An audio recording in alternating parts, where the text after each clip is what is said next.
Hi മക്കൾസ്, welcome to Edupot. എല്ലാ മക്കൾക്കും എജുപോട്ടിലേക്ക് സ്വാഗതം. ഒരുപാട് കുട്ടികൾ മെസ്സേജ് ചെയ്യുന്നുണ്ട്. ഇപ്പൊ നമ്മൾ പല വീഡിയോസുകളും ചെയ്യുമ്പോൾ പല കുട്ടികളും മെസ്സേജ് ചെയ്തിട്ടുണ്ട്. അതുപോലെ തന്നെ പേഴ്സണൽ ആയിട്ട് മെസ്സേജ് ചെയ്തിട്ടുണ്ട്. സാറേ, ചാന്ദ്രദിനം വരാണല്ലോ, ചാന്ദ്രദിനം വരുമ്പോൾ ഞങ്ങൾക്ക് സ്കൂളിലൊക്കെ ഒരുപാട് അല്ലെങ്കിൽ പല രീതിയിൽ എന്ത് ചെയ്യുന്നുണ്ട്, പല കാറ്റഗറി ആയിട്ട് ഞങ്ങൾക്ക് ക്വിസ് കോമ്പറ്റീഷൻ നടക്കും അല്ലെ, ക്വിസ് കോമ്പറ്റീഷൻ നടക്കാറുണ്ട്. അപ്പൊ ഞങ്ങൾക്ക് അതിലൊരു വിന്നർ ആവണം, അതിന് എജുപോട്ട് ഹെൽപ്പ് ചെയ്യുമെന്ന് ചോദിക്കും. അങ്ങനെ സാറേ എന്ന് വിളിക്കും. കാരണം കഴിഞ്ഞത് നമ്മൾ എന്ത് ചെയ്യുന്നുണ്ട്, വായനാദിന ക്വിസ് ചെയ്തപ്പോൾ അത് ഒരുപാട് കുട്ടികൾക്ക് എന്ത് ചെയ്തിട്ടുണ്ട്, ഹെൽപ്ഫുൾ ആയിട്ടുണ്ട്. അത് പറഞ്ഞ് മെസ്സേജ് ചെയ്തിട്ടുണ്ട്. ക്വിസ് കോമ്പറ്റീഷൻ ഒക്കെ എല്ലാ സ്കൂളിലും അന്ന് തകൃതിയായിട്ട് തന്നെ നടന്നിട്ടുണ്ട്. അത് അടിപൊളിയായിട്ട് തന്നെ നമ്മുടെ മക്കൾ ചെയ്തിട്ടുണ്ട്. അപ്പൊ അങ്ങനെ വന്നപ്പോൾ ഇനിയൊരു സ്പെഷ്യൽ ഡേ അല്ലെങ്കിൽ ഇനിയൊരു സ്കൂളുകളിൽ നടക്കാൻ പോകുന്ന ഒരു ക്വിസ് കോമ്പറ്റീഷൻ ആണ്, അല്ലെങ്കിൽ ഒരു ക്വിസ് മത്സരമാണ് നമ്മുടെ ചാന്ദ്രദിനം അല്ലെങ്കിൽ ലൂണാർ ഡേ എന്ന് ഉദ്ദേശിക്കുന്നത്. അപ്പൊ അതിൽ വേണ്ട കുറേ ക്വസ്റ്റ്യൻസ് ഉണ്ടാവും. ക്വസ്റ്റ്യൻസ് ചിലപ്പോൾ തീരില്ല, പക്ഷെ നമുക്ക് എല്ലാം എടുക്കാൻ പറ്റില്ലല്ലോ. അപ്പൊ നമ്മുടെ ഹൈസ്കൂൾ കാറ്റഗറി അല്ലെങ്കിൽ നമ്മുടെ 7th 8th ഈ ക്ലാസ്സുകളിലൊക്കെ ഏത് ക്ലാസ് ആവട്ടെ, ഇവിടെയൊക്കെ ചോദിക്കുന്നത്. കാരണം ക്ലാസ് വൈസ് ആയിരിക്കില്ല സ്കൂളിലൊന്നും ഈ ക്വസ്റ്റ്യൻ അല്ലെങ്കിൽ ക്വിസ് കോമ്പറ്റീഷൻ നടത്താം. എല്ലാവരും കൂടി എന്തായിരിക്കും, ഒരു സ്കൂൾ ഉണ്ടെങ്കിൽ ആ സ്കൂൾ മുഴുവൻ എന്തായിരിക്കും ഒരൊറ്റ ക്വിസ് കോമ്പറ്റീഷൻ ആയിരിക്കും നടത്തുക. അതുകൊണ്ട് തന്നെ നമുക്ക് എല്ലാവർക്കും കൂടി ചോദിക്കുന്ന, ഏത് കാറ്റഗറിയിലാണെങ്കിലും എല്ലാവർക്കും കൂടി ചോദിക്കുന്ന കുറച്ച് ക്വസ്റ്റ്യൻസ് ഉണ്ട്. അത് നമുക്ക് നോക്കിയാലോ മക്കളെ, ഇമ്പോർട്ടന്റ് ആയിട്ടുള്ള ക്വസ്റ്റ്യൻ നോക്കാം. അപ്പൊ സെറ്റല്ലേ മക്കളെ? അപ്പൊ നിങ്ങൾ ചെയ്യേണ്ട കാര്യം, ഇതേപോലത്തെ വീഡിയോസ് ഒക്കെ കിട്ടണമെന്നുണ്ടെങ്കിൽ ഇനി ഓരോ ഡേയ്സും വരുന്നുണ്ട്. അതുപോലെ തന്നെ ഇൻഫോർമേറ്റീവ് ആയിട്ടുള്ള വീഡിയോസ് കിട്ടണമെങ്കിൽ മക്കൾ എന്ത് ചെയ്യണം, ഒന്ന് ചാനൽ സബ്സ്ക്രൈബ് ചെയ്യണം. അതുപോലെ തന്നെ ആരെങ്കിലും ഇത് കാണാത്തവരുണ്ടെങ്കിൽ അല്ലെങ്കിൽ ഇത് ആർക്കും ഈ ചാനലിനെ പറ്റി അറിയില്ലെങ്കിൽ മക്കളൊന്ന് അവർക്കൊരു ഹെൽപ്പ് കൂടിയായിരിക്കും, അതൊന്ന് ഷെയർ ചെയ്ത് കൊടുക്കുക. പിന്നെ ഈ വീഡിയോ ഇഷ്ടപ്പെട്ട് കഴിഞ്ഞാൽ ഒന്ന് എന്ത് ചെയ്യുക, ലൈക്ക് ചെയ്യുക, കമന്റും കൂടി ചെയ്യുക. ഓക്കെ ആണോ മക്കളെ? അതുപോലെ തന്നെ ഇതിന്റെ നോട്ട്സ് കാര്യങ്ങളൊക്കെ കിട്ടണമെങ്കിൽ നമ്മുടെ വീഡിയോയിൽ എന്തുണ്ട്, ഇതിന്റെ കമന്റ് ബോക്സിൽ ഒരു ലിങ്ക് കൊടുത്തിട്ടുണ്ട്. വീഡിയോ കമന്റ് ബോക്സിൽ ലിങ്ക് കൊടുത്തിട്ടുണ്ട്. ആ ലിങ്കിലേക്ക് കയറി കഴിഞ്ഞാൽ നമ്മുടെ വാട്സപ്പ് കമ്മ്യൂണിറ്റിയിൽ നിങ്ങൾക്ക് ജോയിൻ ചെയ്യാൻ പറ്റും. നമ്മുടെ ഗ്രൂപ്പുകളിൽ നിങ്ങൾക്ക് അംഗമാകാൻ പറ്റും. ഓക്കെ, ഇനി കൂടുതലൊന്നും പറയുന്നില്ല, നമുക്ക് എന്ത് ചെയ്യാം, നേരെ അങ്ങോട്ട് പോവാം അല്ലെ. ക്വസ്റ്റ്യൻ, ഒന്നാമത്തെ ക്വസ്റ്റ്യൻ തന്നെ എപ്പോഴും എല്ലാ സ്കൂളിലും ചോദിക്കുന്ന ഒരു ക്വസ്റ്റ്യൻ തന്നെ. മക്കളെ, എന്നാണ് ചാന്ദ്രദിനം നമ്മൾ ആചരിക്കുന്നത്? അത് ഓൾറെഡി മക്കൾക്ക് അറിയാൻ കഴിയും. അന്നാണ് സ്കൂളിൽ എന്തായിരിക്കുക, ചാന്ദ്രദിനം. അല്ലെങ്കിൽ ചാന്ദ്രദിനത്തിന് അന്നാണല്ലോ നമ്മുടെ സ്കൂളിലൊക്കെ എന്ത് നടത്തുക, സ്വാഭാവികമായിട്ട് ക്വിസ് കോമ്പറ്റീഷൻ നടത്താം. പക്ഷെ അതുകൊണ്ട് തന്നെ ചിലപ്പോൾ നിങ്ങൾ ചില സ്കൂളുകളിൽ എന്തായിരിക്കും, ചിലപ്പോൾ അത് കഴിഞ്ഞിട്ടായിരിക്കും, ചിലപ്പോൾ അതിന് മുമ്പായിരിക്കും. അപ്പൊ നിങ്ങൾക്കൊരു കൺഫ്യൂഷൻ ഉണ്ടായിരിക്കും. അതുകൊണ്ട് ഞാൻ ആ ക്വസ്റ്റ്യൻ ഇട്ടത്. നമ്മുടെ നമ്മുടെ നമ്മുടെ ഓക്കെ. അപ്പൊ നമ്മുടെ ചാന്ദ്രദിനം ആചരിക്കുന്നത് ജൂലൈ 21-നാണ്. ചാന്ദ്രദിനമായി ആചരിക്കുന്നത് എന്നാണ് ഈ ചാന്ദ്രദിനം എന്ന് പറയുമ്പോൾ ജൂലൈ 21-നാണ് മക്കളെ ചാന്ദ്രദിനമായിട്ട് അറിയിക്കുന്നത്. അതുപോലെ തന്നെ ആദ്യത്തെ കൃത്രിമോപഗ്രഹം, മക്കളെ ഇതൊക്കെ ഇങ്ങനെ പഠിപ്പിക്കുമ്പോൾ എനിക്ക് ഇങ്ങനെ ഓർമ്മ വരുന്നുണ്ട്. എൻ്റെ ഒരു ബാല്യകാലം എനിക്ക് ഓർമ്മ വരാൻ. അന്നൊക്കെ ചോദിച്ച ഒരു ക്വസ്റ്റ്യൻ തന്നെയാണ്, എന്നാണ് അല്ലെങ്കിൽ എന്നാണ് ചാന്ദ്രദിനം എന്ന് ചോദിക്കാറുണ്ട്. അതുപോലെ തന്നെ ആദ്യത്തെ കൃത്രിമോപഗ്രഹം ഏതാണെന്ന് ചോദിക്കും. സ്പുട്നിക് 1 ആണ്. സ്പുട്നിക് 1 ആണ് ആദ്യത്തെ കൃത്രിമോപഗ്രഹം എന്ന് പറയുന്നത്. അതുപോലെ തന്നെ ആദ്യമായി ബഹിരാകാശം നടത്തിയ മനുഷ്യനാണ്. ആദ്യമായി ബഹിരാകാശത്ത് യാത്ര, ഒരുപാട് മനുഷ്യർ യാത്ര നടത്തിയിട്ടുണ്ട്, പക്ഷെ ആദ്യമായി ബഹിരാകാശ യാത്ര നടത്തിയ വ്യക്തിയുടെ പേരാണ് യൂറി ഗഗാറിൻ എന്നാണ് പേര്. യൂറി ഗഗാറിന്റെ രാജ്യം ഏതെന്ന് വെച്ചാൽ റഷ്യ എന്ന് പറയും. മുൻ സോവിയറ്റ് യൂണിയൻ, റഷ്യ അറിയപ്പെടുന്ന പേരാണ്. ഇപ്പൊ നമ്മുടെ അമേരിക്ക USA എന്നൊക്കെ അറിയപ്പെടുന്ന പോലെ നമ്മുടെ റഷ്യ USSR എന്നൊക്കെ അറിയപ്പെടും. അത് ഏതാണ്, റഷ്യൻ. ആ റഷ്യക്കാരനായിട്ടുള്ള യൂറി ഗഗാറിനായിരുന്നു ആദ്യമായിട്ട് ബഹിരാകാശ യാത്രികനായി മാറിയത്. അപ്പൊ മനസ്സിലാക്കണം, യൂറി ഗഗാറിനാണ് ആദ്യ ബഹിരാകാശ യാത്രികൻ. അദ്ദേഹം ഏത് രാജ്യക്കാരനാണെന്ന് വെച്ചാൽ അത് റഷ്യ എന്ന് പറയുമ്പോൾ, സോവിയറ്റ് യൂണിയൻ എന്നൊന്നും നിങ്ങൾ തൽക്കാലം ഇപ്പൊ പഠിച്ചു വെക്കണ്ട, റഷ്യ എന്ന് മനസ്സിലാക്കി വെക്കാം. ആദ്യത്തെ കൃത്രിമോപഗ്രഹം സ്പുട്നിക് 1 ആണ്. ഓക്കെ അല്ലേ? അതുപോലെ തന്നെ യൂറി ഗഗാറിൻ ബഹിരാകാശത്ത് പോയ വാഹനം ഏതെന്ന് ചോദിക്കും. ആടാ, അടിപൊളി ക്വസ്റ്റ്യൻ അല്ലേ? യൂറി ഗഗാറിനാണ് ആദ്യം ബഹിരാകാശത്തേക്ക് പോയതെന്ന് പറഞ്ഞു. ഇനി അദ്ദേഹം പോയ വാഹനം ഏതെന്ന് ചോദിക്കുമ്പോൾ അതാണ് മക്കളെ വോസ്റ്റോക്ക് 1 എന്ന് പറയും. വോസ്റ്റോക്ക് 1 ആണ് ഏതെന്ന് പറയുന്നത് യൂറി ഗഗാറിൻ ബഹിരാകാശത്തേക്ക് പോയ വാഹനം എന്ന് പറയും. യൂറി ഗഗാറിൻ എത്ര സമയം കൊണ്ടാണ് ഭൂമിയെ ഒരു തവണ ചുറ്റിയെന്ന് വെച്ചാൽ 108 മിനിറ്റ് എടുത്തിട്ടുണ്ട്. അതുപോലെ തന്നെ ലോകത്തിലെ ആദ്യത്തെ വനിതാ ബഹിരാകാശ സഞ്ചാരി. ലോകത്തിൽ ഒരുപാട് ബഹിരാകാശ യാത്രികരുണ്ട്, പക്ഷെ ആദ്യത്തെ വനിത ആരെന്ന് വെച്ചാൽ, ആദ്യത്തെ വ്യക്തി ആരെന്ന് വെച്ചാൽ നമ്മൾ പറയും യൂറി ഗഗാറിൻ ആണ്. എന്നാൽ ആദ്യത്തെ വനിത ആരെന്ന് ചോദിച്ചു കഴിഞ്ഞാൽ അതിന്റെ ആൻസർ ആണ് വാലന്റിന ടെരഷ്കോവ എന്ന് പറയും. വാലന്റിന ടെരഷ്കോവ എന്ന് പറയും. അതുപോലെ തന്നെ മനുഷ്യന്റെ ചാന്ദ്രയാത്രകൾക്ക് നേതൃത്വം നൽകുന്ന ബഹിരാകാശ ഏജൻസി ഏതെന്ന് വെച്ച് കഴിഞ്ഞാൽ അത് മക്കളെ ഇവിടെ കാണാൻ പറ്റില്ല, അതുകൊണ്ട് നാസ എന്ന് മനസ്സിലാക്കി വെക്കുക. ഏതായിരുന്നു? നാസയാണ് എന്തെന്ന് പറയുന്നത് ആദ്യത്തെ നേതൃത്വം നൽകിയ ബഹിരാകാശ ഏജൻസി. മനുഷ്യന്റെ ചാന്ദ്രയാത്രകൾക്കൊക്കെ ഈ നാസ, അത് അമേരിക്കയിലാണ് കേട്ടോ വരുന്നത്. നാസയാണ് ഇങ്ങനെയുള്ള കാര്യങ്ങൾക്കൊക്കെ നേതൃത്വം കൊടുക്കുന്നത്, അമേരിക്കയാണ്, അല്ലെങ്കിൽ നാസയാണ്. ആ ഏജൻസി നാസയാണ്. അതുപോലെ തന്നെ ചന്ദ്രനിൽ ലക്ഷ്യമിട്ട് ആദ്യം സഞ്ചരിച്ച ലൂണ 1 ഏത് വർഷമാണ് യാത്ര പുറപ്പെട്ടത്? 1959, 1959 ആദ്യമായിട്ട് എന്ത് ചെയ്യുന്നത് ലൂണ 1 യാത്ര പുറപ്പെട്ടത്. അപ്പൊ അത് ആ ഇയറിന് ചിലപ്പോൾ അധികം എക്സാമിന് ചോദിക്കാറില്ല, പക്ഷെ ഒന്നും കൂടി ക്വിസ് കോമ്പറ്റീഷൻ ടൈറ്റായി വരും. മനസ്സിലാവുന്നുണ്ടോ മക്കളെ? ക്വിസ് കോമ്പറ്റീഷൻ ഇങ്ങനെ ടൈറ്റായി വരും എന്ന് വെച്ചാൽ ആദ്യ റൗണ്ട് പൂർത്തിയായി. ആദ്യ റൗണ്ടിലൊക്കെ ചെറിയ ക്വസ്റ്റ്യൻ, എന്നാണ് ചാന്ദ്രദിനം, ആരാണ് ചന്ദ്രനിൽ കാലുകുത്തിയത്, അപ്പൊ അതൊന്നും ഞാൻ നീൽ ആംസ്ട്രോങ് ആണെന്നൊക്കെ എല്ലാവർക്കും അറിയാം. ഓൾറെഡി നിങ്ങൾ അന്ന് സ്കൂളിൽ തന്നെ ഡിസ്കസ് ചെയ്യുന്നുണ്ടാവും. അപ്പൊ അതൊന്നും ഞാൻ അതിൽ വെച്ചിട്ടില്ല. അപ്പൊ ആ നീൽ ആംസ്ട്രോങ് അതൊക്കെ ഫസ്റ്റ് റൗണ്ട് കഴിയും, പിന്നെ സെക്കൻഡ് റൗണ്ട് ആവും, പിന്നെ തേർഡ് റൗണ്ട് ആവും, പിന്നെ ഫൈനൽ റൗണ്ട് ആവും. ഈ റൗണ്ട് കൂടുന്നതനുസരിച്ച് ഇങ്ങനത്തെ ഇയറുകളൊക്കെ ചോദിക്കും. ലൂണ 1 ഏത് വർഷമാണ് യാത്ര പുറപ്പെട്ടതെന്ന് വെച്ചാൽ 1959, 1959 ചന്ദ്രനെ ലക്ഷ്യമാക്കിയിട്ട് പറന്ന ലൂണ 1 പോയത്. അതുപോലെ തന്നെ ഭൂമിയെ പ്രദക്ഷിണം ചെയ്ത ആദ്യ അപ്പോളോ വാഹനം ഏതാ? അപ്പോളോ 4. ഇയർ വേണമെങ്കിൽ ഒന്ന് നോട്ട് ചെയ്ത് വെക്കാം. 1967 അപ്പോളോ 4 പോകുന്നത്, ഭൂമിയെ പ്രദക്ഷിണം. അതുപോലെ തന്നെ ലൂണ 1 ഏത് രാജ്യത്തിന്റെ സംഭാവനയായിരുന്നു? അപ്പൊ നമുക്കറിയാം റഷ്യയും അമേരിക്കയും ഇങ്ങനെ അങ്ങോട്ടും ഇങ്ങോട്ടും കിടന്ന് കളിക്കുകയാണ് അല്ലെ. ഒരാൾ അവര് വിടും, ഒരാൾ വേറെ എന്തെങ്കിലും വിടും. ഓക്കെ ആണോ? അപ്പൊ ലൂണ 1 ഏത് രാജ്യക്കാരനെന്ന് വെച്ചാൽ അത് യൂറി ഗഗാറിന്റെ രാജ്യമായിട്ടുള്ള, യൂറി ഗഗാറിൻ ആരായിരുന്നു മക്കളെ? മറന്നോ? മറക്കരുത്, കാരണം നിർബന്ധമായിട്ടുള്ള ക്വസ്റ്റ്യൻ ആണ്. ആദ്യ ബഹിരാകാശ യാത്രികനാണ്. അദ്ദേഹത്തിന്റെ രാജ്യമായിട്ടുള്ള റഷ്യയിലാണ് ലൂണ 1 എന്ന് പറയുന്നത്. ഈ ചന്ദ്രന്റെ നമുക്ക് ദൃശ്യമാവാത്ത മറുവശത്തിന്റെ ചിത്രം ആദ്യമായി പകർത്തിയ, ചന്ദ്രന്റെ ചില ഭാഗം നമുക്ക് കാണാൻ പറ്റില്ല, അങ്ങനെ നമുക്ക് ദൃശ്യമാവാത്ത മറുവശത്തിന്റെ ഭാഗം പേടകം ചിത്രീകരിച്ചിട്ടുണ്ട്. ആ പേടകം ഏതാണെന്ന് ചോദിക്കുന്നത്. ഇപ്പൊ ലൂണ 1 ഉണ്ട്, അങ്ങനെയൊക്കെ നമ്മൾ പറഞ്ഞു അല്ലെ. ലൂണ 3യിലൂടെയാണ് ചന്ദ്രന്റെ നമുക്ക് ദൃശ്യമാവാത്ത വശം ആര് കാണിച്ചെന്നത്? ആ പേടകത്തിലൂടെ കാണിച്ചത്. ആ പേടകത്തിന്റെ പേരെന്താന്ന് വെച്ചാൽ ലൂണ 3 ആണ് കേട്ടോ. ഓക്കെ, അപ്പൊ അടുത്ത ക്വസ്റ്റ്യൻ ആണ്, മനുഷ്യന്റെ ചാന്ദ്രയാത്ര ഭാവനാത്മകമായി ചിത്രീകരിച്ച ആദ്യ പുസ്തകം ഏത്? മക്കളെ, from earth to moon. From earth to moon എന്നുള്ളതാണ് ജോൾസ് വേണ്ട ഒരു ബുക്കാണ്, പുസ്തകമാണ്. എന്ന് വെച്ച് കഴിഞ്ഞാൽ നമ്മൾ ചന്ദ്രനിലേക്ക് പോയതൊക്കെ നമ്മുടെ ഒരു ഭാവനയിലേക്ക്, നമ്മുടെ ഒരു ക്രിയേറ്റിവിറ്റിയിൽ രചിച്ച ഒരു ബുക്കാണ് ഏതെന്ന് പറയുന്നത് ഫ്രം എർത്ത് ടു മൂൺ എന്ന് പറയും. ഇനി ഏറ്റവും കൂടുതൽ ഉപഗ്രഹങ്ങളുള്ള ഗ്രഹം ഏതെന്ന്? ഗ്രഹങ്ങൾക്ക് എന്തുണ്ടായിരിക്കും? ഉപഗ്രഹങ്ങൾ ഉണ്ടായിരിക്കും. അത് ഏത് ഗ്രഹത്തിനാണ് ഏറ്റവും കൂടുതൽ ഉപഗ്രഹങ്ങൾ എന്ന് വെച്ചാൽ സിമ്പിളായിട്ട് ചിന്തിച്ചാൽ മതി. ഒരു ഗ്രഹത്തിന് കുറെ മക്കളുടെ അങ്ങോട്ട് ചിന്തിച്ചാൽ മതി. ഏറ്റവും കൂടുതൽ മക്കൾ എന്ന് വെച്ചാൽ ഏറ്റവും കൂടുതൽ ഉപഗ്രഹങ്ങളുള്ള ഗ്രഹം ഏതെന്ന് വെച്ചാൽ വ്യാഴത്തിനാണ് ഏറ്റവും കൂടുതൽ ഉപഗ്രഹങ്ങളുള്ളത്. അതുപോലെ തന്നെ സൂപ്പർ മൂൺ എന്ന പേര് നമ്മൾ ഇടയ്ക്കിടയ്ക്ക് ഇങ്ങനെ കേൾക്കാറുണ്ട്. സൂപ്പർ മൂൺ എന്ന പേര് എന്താണ് ഉദ്ദേശിക്കുന്നത്? സൂപ്പർ മൂൺ ചന്ദ്രൻ ഭൂമിയോട് ഏറ്റവും കൂടുതൽ അടുത്ത് വരുന്ന ദിവസത്തെയാണ് എന്തെന്ന് പറയുന്നത് നമ്മുടെ സൂപ്പർ മൂൺ എന്നറിയപ്പെടുന്നത്. അപ്പൊ സൂപ്പർ മൂൺ എന്ന് നിങ്ങൾ അറിയപ്പെടുമ്പോൾ മൂൺ അടിപൊളി എന്നാണോ, ചന്ദ്രൻ അടിപൊളി എന്നാണോ അർത്ഥം? അല്ല, നമ്മുടെ ചന്ദ്രനും ഭൂമിയും കൂടി ഏറ്റവും അടുത്ത് വരുന്ന ദിവസത്തിനെ വിളിക്കുന്ന പേരാണ് സൂപ്പർ മൂൺ എന്ന് ഉദ്ദേശിക്കുന്നത്. ഓക്കെ, ഇനി നെക്സ്റ്റ് ക്വസ്റ്റ്യൻ ആണ്, ഇന്ത്യയുടെ ആദ്യത്തെ കൃത്രിമ ഉപഗ്രഹം. ഇപ്പൊ നമ്മൾ പറഞ്ഞ പോലെ തന്നെ നമ്മൾ എന്ത് ചെയ്തിട്ടുണ്ട്? ഇപ്പൊ ലോകത്തിന്റെ കാര്യങ്ങളൊക്കെ വിട്ടു നമ്മൾ എന്ത് ചെയ്തിട്ടുണ്ട്? യൂറി ഗഗാറിനോ ആ കാര്യങ്ങളൊക്കെ നമ്മൾ വിട്ടു. ഇനി നമ്മൾ ഇന്ത്യയിലേക്ക് വരാമെന്ന് വിചാരിക്കാം. ഇന്ത്യയിലെ ആദ്യത്തെ കൃത്രിമ ഉപഗ്രഹം ചെറിയ ക്ലാസ്സിലൊക്കെ നമ്മൾ പഠിച്ചതാണ്, ആര്യഭട്ടയായിരിക്കും. ആര്യഭട്ടയാണ് ഇന്ത്യയുടെ ആദ്യത്തെ കൃത്രിമ ഉപഗ്രഹം എന്ന് പറഞ്ഞത്. അതുപോലെ തന്നെ നെക്സ്റ്റ് ക്വസ്റ്റ്യൻ, ചന്ദ്രനിൽ കാലുകുത്താൻ മനുഷ്യനെ സഹായിച്ച ആദ്യ ബഹിരാകാശ പേടകം ഏതെന്ന് വെച്ചാൽ അപ്പോളോ 11. അപ്പോളോ 11 ആദ്യം ചന്ദ്രനിൽ കാലുകുത്താൻ മനുഷ്യനെ സഹായിച്ച ആദ്യ പേടകം എന്ന് പറയുന്നത്. ഇനി വിദ്യാഭ്യാസ ആവശ്യങ്ങൾക്കായി ഇന്ത്യ വിക്ഷേപിച്ച വിദ്യാഭ്യാസ കാര്യങ്ങൾക്കുമായിട്ട് നമ്മളിങ്ങനെ ഓരോ കാര്യങ്ങൾക്ക് നമ്മൾ എന്ത് ചെയ്യുന്നുണ്ടാവും? നമ്മൾ ഉപഗ്രഹങ്ങൾ ഇങ്ങനെ വിക്ഷേപിക്കുന്നുണ്ടാവും. അപ്പൊ സ്വാഭാവികമായിട്ട് നമ്മുടെ വിദ്യാഭ്യാസ ആവശ്യങ്ങൾക്കായിട്ട് ഇന്ത്യ വിക്ഷേപിച്ച ഉപഗ്രഹം ഏതെന്ന് വെച്ചാൽ എജുസാറ്റ്. എജുസാറ്റ്, എജു എന്ന് കേട്ടെന്ന് നമുക്കറിയാം, എജു പൊട്ടിന്റെ എജു അല്ലെ, അല്ലെങ്കിൽ എഡ്യൂക്കേഷന്റെ എജു എന്ന് വെച്ചാൽ വിദ്യാഭ്യാസമാണെന്ന് മനസ്സിലാക്കി. അത് അങ്ങോട്ട് ആലോചിച്ചാൽ മതി. വിദ്യാഭ്യാസത്തിന്റെ ഇതാണ് എജു എന്നുള്ള ഫസ്റ്റ് വാക്ക് ഉപയോഗിക്കില്ല. അപ്പൊ എജുസാറ്റ് ആണ് നമ്മൾ ഇന്ത്യ വിദ്യാഭ്യാസ ആവശ്യങ്ങൾക്കായിട്ട് വിക്ഷേപിച്ച ഉപഗ്രഹം എന്ന് പറയുന്നത്. ഇനി പൊട്ടിത്തെറിയിലൂടെ നശിക്കുന്ന നക്ഷത്രത്തെ പറയുന്ന പേര്. ഓരോ പൊട്ടിത്തെറികളൊക്കെ അവിടെ ഇവിടെ ഉണ്ടാവാറുണ്ട്. അങ്ങനെ പൊട്ടിത്തെറിയിലൂടെ നശിച്ചു പോകുന്ന നക്ഷത്രത്തെ വിളിക്കുന്ന പേരാണ് സൂപ്പർ നോവ എന്ന് പറയും. അപ്പൊ സൂപ്പർ മൂൺ എന്തായിരുന്നു? ചന്ദ്രനും ഭൂമിയും കൂടി ഏറ്റവും അടുത്ത് വരുന്ന ദിവസത്തെ സൂപ്പർ മൂൺ എന്ന് പറയുന്നത്. സൂപ്പർ നോവ എന്ന് പറഞ്ഞാൽ പൊട്ടിത്തെറിയിലൂടെ നശിച്ചു പോകുന്ന നക്ഷത്രത്തെ വിളിക്കുന്ന പേരാണ് സൂപ്പർ നോവ എന്ന് പറയും.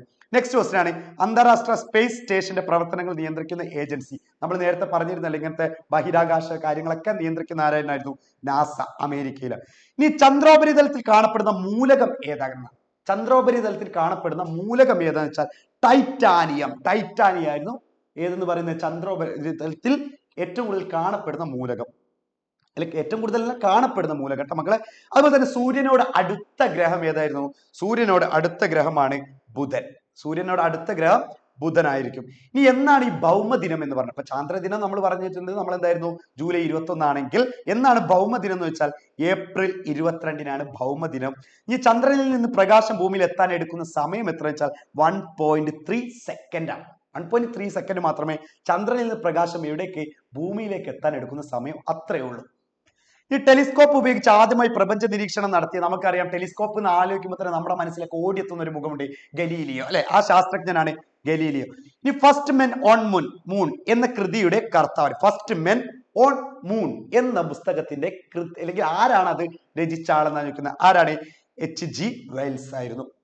അതുപോലെ തന്നെ ആധുനിക ജ്യോതിശാസ്ത്രത്തിന്റെ പിതാവ് ആരാണ്? ആധുനിക ജ്യോതിശാസ്ത്രത്തിന്റെ പിതാവ് കോപ്പർനിക്കസ് ആണെങ്കിൽ ചന്ദ്രനിൽ നിന്ന് നോക്കിയാൽ നമ്മുടെ ഭൂമിയിലെ കാണപ്പെടുന്ന മനുഷ്യ നിർമ്മിതി എന്ന് വെച്ചാൽ സിനിമയിലൊക്കെ പറയാറുണ്ട്, ചൈനയിലെ വൻമതിലിനെയാണ് നമുക്ക് എവിടുന്ന് കാണാൻ പറ്റുക? നമ്മുടെ ചന്ദ്രനിൽ നിന്ന് നോക്കിക്കഴിഞ്ഞാൽ ഭൂമിയിൽ നിന്ന് അല്ലെങ്കിൽ ഭൂമിയിലെ മനുഷ്യ നിർമ്മിതിയിൽ കാണപ്പെടാൻ പറ്റിയ ഒരു സംഭവമാണ് ചൈനയിലെ വൻമതിൽ, ഗ്രേറ്റ് വാൾ ഓഫ് ചൈന എന്ന് പറയും.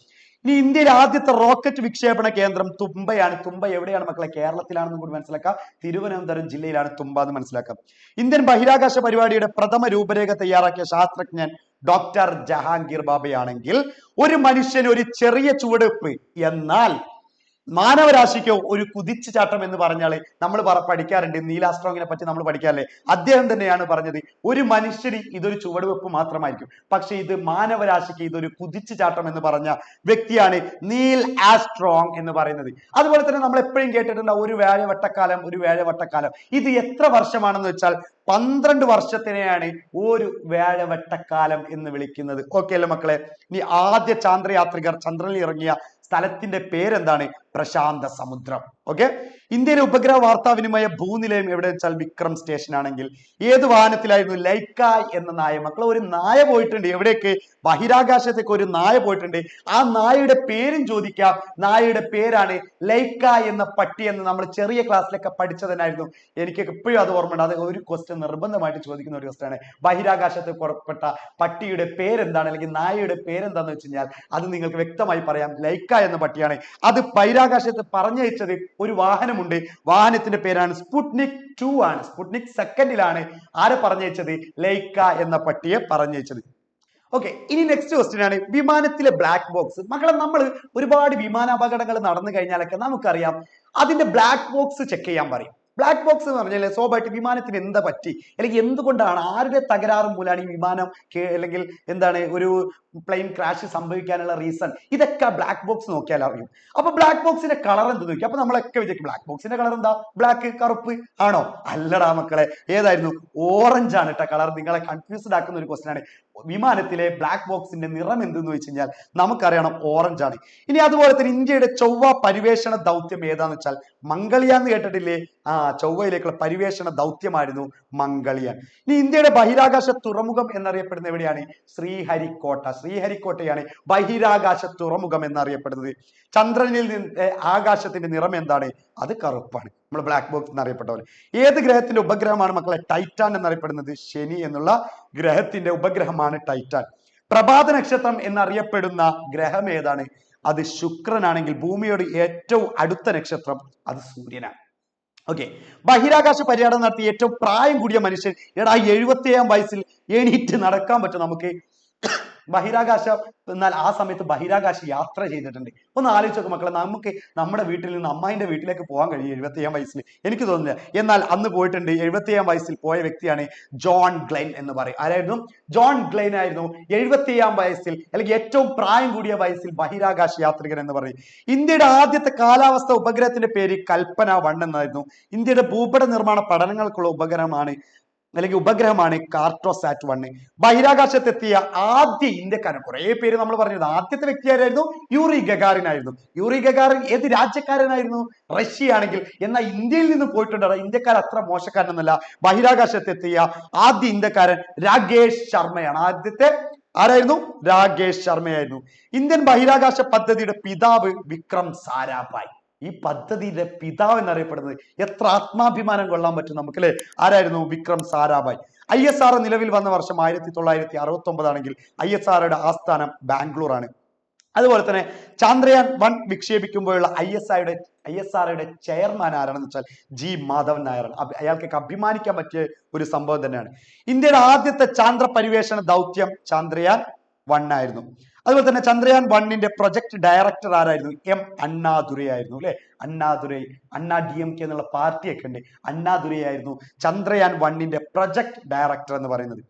ചന്ദ്രയാൻ 1 വിക്ഷേപിക്കാൻ ഉപയോഗിച്ച റോക്കറ്റ് PSLV C-11 ആയിരുന്നു. ഇന്ത്യയുടെ ചാന്ദ്ര മനുഷ്യൻ എന്നറിയപ്പെടുന്ന ആരാണ്? മൈൽ സോമി അണ്ണാദുരൈ ആയിരുന്നു. ഓക്കെ അല്ലെ മക്കളെ. അതുപോലെ തന്നെ ബഹിരാകാശത്തെത്തിയ ആദ്യ ഇന്ത്യൻ വനിത ആരാണ്? അദ്ദേഹത്തിന്റെ നമ്മൾ ഒരുപാട് ചെറിയ ക്ലാസ്സിലൊക്കെ നമ്മൾ എന്ത് ചെയ്യുന്നുണ്ട്, പഠിക്കുന്നുണ്ട്. എല്ലാവർക്കും ഓർമ്മിക്കാൻ ഈ ഒരു നിമിഷത്തിൽ നമ്മൾ ഓർമ്മിക്കേണ്ട ഒരു സംഭവമാണ് ബഹിരാകാശത്തെത്തിയ ആദ്യ ഇന്ത്യൻ വനിത കൽപ്പന ചൗളയായിരുന്നു. ബഹിരാകാശത്തെത്തിയ ആദ്യ ഇന്ത്യൻ വനിത കൽപ്പന ചൗള ആണെങ്കിൽ അകാലത്തിൽ പൊലിഞ്ഞ നക്ഷത്രം എന്ന് അമേരിക്കൻ പത്രങ്ങൾ വിശേഷിപ്പിച്ചതും ആരെ തന്നെയാണ്? ഈ കൽപ്പന ചൗള തന്നെ. കാരണം കൽപ്പന ചൗള മരണപ്പെട്ടിട്ടുണ്ട്, അവിടെ നിന്നുള്ള ഇതിൽ നിന്ന് മരണപ്പെട്ടു പോയിട്ടുണ്ട്. അതുകൊണ്ട് തന്നെ അകാലത്തിൽ പൊലിഞ്ഞു പോയ നക്ഷത്രം എന്നാണ് അമേരിക്കൻ പത്രങ്ങളൊക്കെ അന്നത്തെ മാധ്യമങ്ങൾ മുഴുവൻ എഴുതി കൂട്ടിയത് ആരെ പറ്റിയായിരുന്നു? നമ്മുടെ കൽപ്പന ചൗള. കൽപ്പന ചൗള അന്തരിച്ച വർഷം ഞാനൊക്കെ ജനിച്ചു കഴിഞ്ഞിട്ടുണ്ട്. അപ്പൊ നിങ്ങൾ വിചാരിക്കും സാറിന് കുറെ പ്രായം ഉണ്ടല്ലേ? ഇല്ലടാ, ചെറിയ പ്രായമുള്ളൂ. 2003 എന്തെന്ന് പറയുന്നത് കൽപ്പന ചൗള അന്തരിച്ചത്. ഓക്കെ അല്ലേ മക്കളെ. നെക്സ്റ്റ് ക്വസ്റ്റ്യൻ, ബഹിരാകാശത്ത് കൂടുതൽ കാലം ചെലവഴിച്ച ഇന്ത്യൻ വനിത.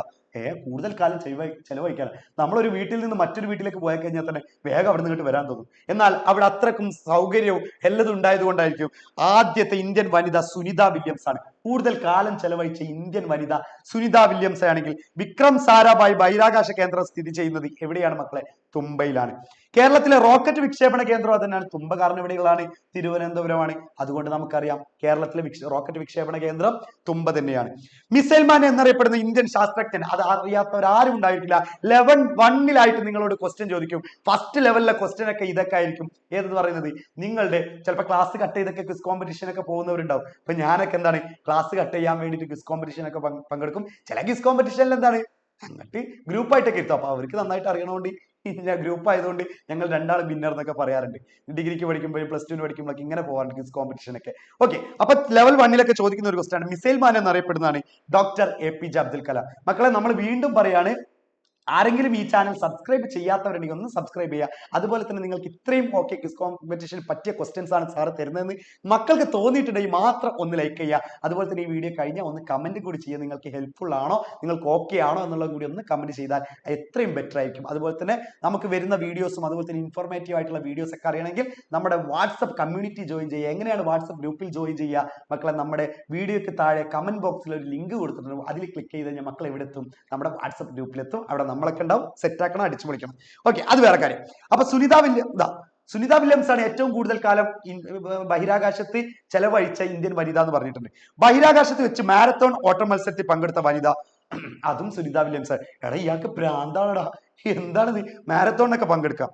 ഇനി ചന്ദ്രനെ കുറിച്ചുള്ള പഠനത്തെ അറിയപ്പെട്ടുന്ന പേരാണ് സെലനോളജി എന്ന് പറയും. ചന്ദ്രനെ കുറിച്ചുള്ള പഠനത്തെ ഓളജി എന്ന് വരുമ്പോഴൊക്കെ LOGY, ഇപ്പൊ ബയോളജി അങ്ങനെ പറയല്ലേ, സോഷ്യോളജി ഇങ്ങനത്തെ വാക്കുകളൊക്കെ കേൾക്കാറില്ലേ? അതുപോലെ തന്നെ നമുക്ക് എന്താണ് അങ്ങനെയുള്ള ഓളജി എന്ന് പറയുന്നതൊക്കെ പഠനത്തെ ബാധിക്കുന്നതാണ്. സെലനോളജിയാണ് ചന്ദ്രനെ കുറിച്ചുള്ള പഠനമെങ്കിൽ അത് പഠിക്കുന്ന ശാസ്ത്ര ശാഖയെ വിളിക്കുന്ന പേരാണ് സെലനോഗ്രഫി എന്നാണ് വിളിക്കുക. ചന്ദ്രനെ കുറിച്ച് പഠിക്കുന്ന ശാസ്ത്ര ശാഖയെ വിളിക്കുന്ന പേരാണ് സെലനോഗ്രഫി.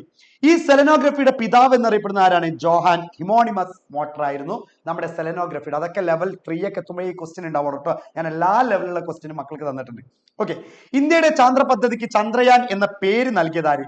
അത് AB വാജ്പേയി ആണ്. AB വാജ്പേയി ആണ് ചാന്ദ്രയാൻ എന്നുള്ള ഈ ഒരു ദൗത്യത്തിന് അല്ലെങ്കിൽ ചാന്ദ്ര പദ്ധതിക്ക് ചാന്ദ്രയാൻ എന്ന പേര് നൽകിയത് AB വാജ്പേയി ആണ്. ചന്ദ്രനിൽ ഭൂമി വാങ്ങിയ ബോളിവുഡ് സിനിമാ നടൻ ആരാന്ന് വെച്ച് കഴിഞ്ഞാൽ, ചന്ദ്രനിൽ ഭൂമി വാങ്ങിയ എന്തൊക്കെയാണ് ഞാനിത് കേൾക്കുന്നത്? ഈ കൊച്ചു കേരളത്തിൽ എന്തൊക്കെയാണ് നടക്കുന്നത്? എടാ, അങ്ങനെ വാങ്ങിയിട്ടുണ്ട്. ആരാണ്?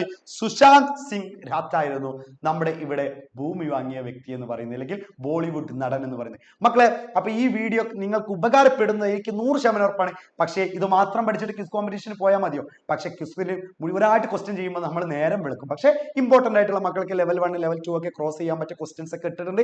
എന്നാലും ലെവൽ 3 കഴിഞ്ഞിട്ടുള്ള ക്വസ്റ്റ്യൻസ് അത്ര കഠിന കട്ടിയുള്ള ക്വസ്റ്റ്യൻസ് ഒന്നും നമ്മൾ ഇട്ടിട്ടില്ല. അപ്പൊ അതിനൊക്കെ നമ്മൾ എന്ത് ചെയ്യുന്നുണ്ട്, നമ്മൾ ഗൂഗിളൊക്കെ സെർച്ച് ചെയ്യുന്ന വേണം. പക്ഷെ എന്നാൽ പോലും മക്കൾക്ക് ഇതൊരു മുതൽക്കൂട്ട് തന്നെയാവും. ഇതേപോലെ നമ്മുടെ സ്പെഷ്യൽ ഡേസിനൊക്കെ നമ്മൾ എന്തായിരിക്കും നിങ്ങൾക്ക് ക്വസ്റ്റ്യൻസും കാര്യങ്ങളൊക്കെ തരും. മക്കൾ ചെയ്യേണ്ടത് എന്താണ്, ഞാൻ ഓൾറെഡി പറഞ്ഞ പോലെ തന്നെ ഒന്ന് വീഡിയോക്ക് ലൈക്ക് ചെയ്യുക, കമന്റ് ചെയ്യുക. അതുപോലെ തന്നെ നിങ്ങൾ വിന്നർ ആവാനുണ്ടെങ്കിലും നിങ്ങൾ സ്കൂളിൽ നിങ്ങൾക്ക് ഇത് ഉപകാരപ്പെട്ടിട്ടുണ്ടെങ്കിൽ സ്കൂളത്തെ ഇത് കഴിഞ്ഞാൽ വീണ്ടും ഈ വീഡിയോ എടുത്ത് വന്നിട്ട് നിങ്ങൾ എന്ത് ചെയ്യും, ഒന്ന് കമന്റ് ചെയ്യണം. വീഡിയോ കാണണമെന്ന് ഞാൻ പറയുന്നില്ല, ആദ്യം കണ്ടു കഴിഞ്ഞ ശേഷം നിങ്ങൾക്ക് അത് ഉപകാരപ്പെട്ടിട്ടുണ്ടെങ്കിൽ മക്കൾ എന്ത് ചെയ്യണം, അതൊന്ന് തിരിച്ചു വന്നിട്ട് സ്കൂളിലൊക്കെ വിട്ട് തിരിച്ചു വന്നിട്ട് സാറേ ഇത് ഞങ്ങൾക്ക് ഉപകാരപ്പെട്ടിട്ടുണ്ട് ഒന്ന് കമന്റ് ചെയ്യണം മക്കളെ. അപ്പൊ നമുക്ക് എന്താണ്, ഉപകാരപ്പെടാതെ നിങ്ങൾക്ക് വീഡിയോ ചെയ്തിട്ട് കാര്യമില്ലല്ലോ. അതുകൊണ്ട് മക്കളെ നമ്മൾ എന്തായിരിക്കും അടുത്ത സ്പെഷ്യൽ ഡേ വരാനുള്ളത്, നമ്മുടെ ഓഗസ്റ്റിലൊക്കെ ഇൻഡിപെൻഡൻസ് ഡേ വരുന്നുണ്ട്. ജൂലൈ കഴിഞ്ഞു, ഇനി ഇൻഡിപെൻഡൻസ് ഡേ ആണ് വരുന്നത്. അതിന് നിങ്ങൾക്ക് കിടിലനായിട്ടുള്ള സംഭവം വരും. അപ്പൊ അതൊക്കെ മക്കളെ സെറ്റ് ആക്കണം.